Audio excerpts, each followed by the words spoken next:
ನಮಸ್ಕಾರ ಕರ್ನಾಟಕ. ಬೆಳಗ್ಗೆನೇ ಎದ್ದು ಓಟ್ಸು ಮತ್ತು ಮೊಟ್ಟೆ ಎಲ್ಲ ರೆಡಿ ಮಾಡ್ಕೊಂಡು ಹಾಗೆ ಡ್ಯೂಟಿ ಕಡೆ ಹೋಗೋಣ ಅಂತ ಹೋಗ್ತಾಯಿದ್ದೆ. ಹಾಗೆ ಜಾನಿ ಇದ್ದ. ಜಾನಿಗೊಂದು ಬಾಯಿ ಹೇಳೋಣ ಅಂತ ನೋಡಿದ್ರೆ ನನ್ನ ಮಗ ಕಿಚ್ಚಾಡ್ತಾವ ನನ್ನ ಮೇಲೆ. ಫಸ್ಟ್ ಆರ್ಡ್ರ್ ಬಂತು. ಫಸ್ಟ್ ಆರ್ಡ್ರ್ ಪಿಕ್ ಮಾಡ್ಕೊಂಡು ಅಕ್ಕನ ಕರ್ಕೊಂಡು ಹೋಗಿ ಡ್ರಾಪ್ ಮಾಡಿ ಸೆಕೆಂಡ್ ಆರ್ಡ್ರು ಬಂತು. ಸೆಕೆಂಡ್ ಆರ್ಡ್ರ್ ಪಿಕ್ ಮಾಡಿದೆ. ನೋಡಿದ್ರೆ ನಮ್ಮ ಆಂಜನೇಯ ಹಾಗೆ ಒಂದು ನಮಸ್ಕಾರ ಹಾಕ್ಕೊಂಡು ಕಸ್ಟಮರ್ನ ಪಿಕ್ ಮಾಡಿಕೊಂಡು ಹಂಗೆ ಹೋಗ್ತಾಯಿದ್ದೆ. ನೋಡಿದೆ ಗ್ಯಾಸ್ ಖಾಲಿ ಆಗ್ಬಿಡೋದ. ಸರಿ ಅಂತ ಹಂಗೆ ಗ್ಯಾಸ್ ಬಂದು ಗ್ಯಾಸ್ ಹಾಕ್ಸ್ಕೊಂಡು ಆಮೇಲೆ ನೋಡಿದ್ರೆ ಸೂರ್ಯ ಹುಟ್ಟೇ ಬಿಟ್ಟ. ನೋಡಿ ಸನ್ರೈಸ್ ಹೆಂಗಾಗಿದೆ ಅಂತ. ಹಾಗೆ ವಿಟಮಿನ್ ಡಿ ತಗೊತಿದ್ದೆ. ಹಂಗೆ ಹೊಟ್ಟೆ ಹಸಿ ಆಗ್ಬಿಡೋದ.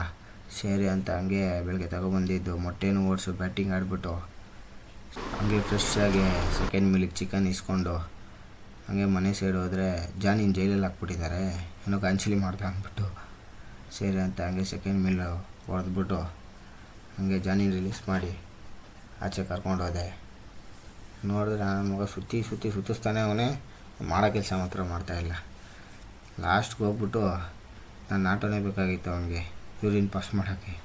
ನನ್ನ ಆಟೋ ಮೇಲೆ ಯೂರಿನ್ ಪಾಸ್ ಮಾಡಿಬಿಟ್ಟು ಆಮೇಲೆ ಕರ್ಕೊಂಡೋಗಿ ಹಂಗೆ ಹೋಗಿ ಮಲಗ್ಬಿಟ್ಟು ತಿರ್ಗಾ ಸಾಯಂಕಾಲ ಸಿಗೋಣ. ಇವತ್ತಿನ ಲೈನು, ಜೀವನದಲ್ಲಿ ದೇವ್ರು ಕೂಡ ಕಷ್ಟಗಳನ್ನೇ ಕೊಡ್ತಾವನೆ ಅಂತ ತಲೆಗೆ ಹಾಕೋಬೇಡ ಮಗ.